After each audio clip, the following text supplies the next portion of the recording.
Okay, so this video is just to take you through the wave options on the new ElectraStim AXIS. So the wave is the first one of 7 user input modes, and basically wave mode is a series of pre-programmed patterns that have a wave format, with exception to the first of the wave patterns, which is actually a continuous output, which is always the default mode for stimulation, just so that you can set up your ideal intensity levels and get used to sensations before starting to add patterns. So to control the intensity, quite simply, it's the plus and minus buttons on each respective output.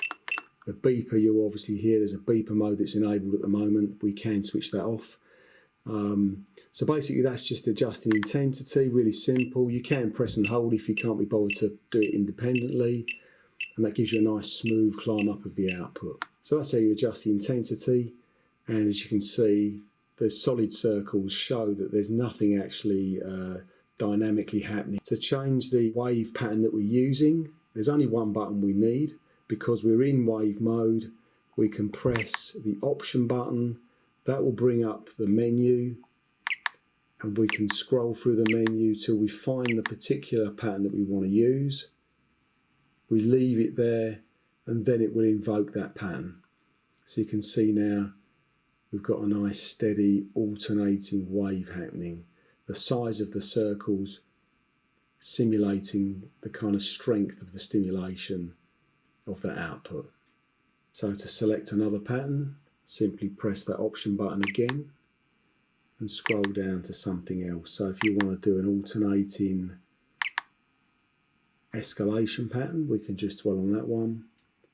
That will then build up over time. So it may take a little while to get going, but that will get faster and faster.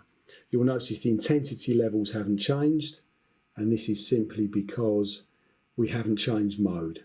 The only time the intensity levels get zeroed off is when we change the mode. So that's basically how you scroll through the options of wave patterns.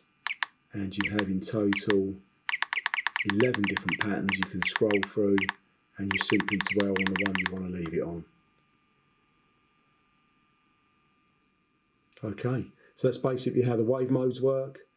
And you can turn off the beeper, and you can add a thing called nerd mode, which gives you a little bit more information on the screen. So I'll show you that when we do the pulse patterns, which is the second user input mode, on the next video. Okay, thank you.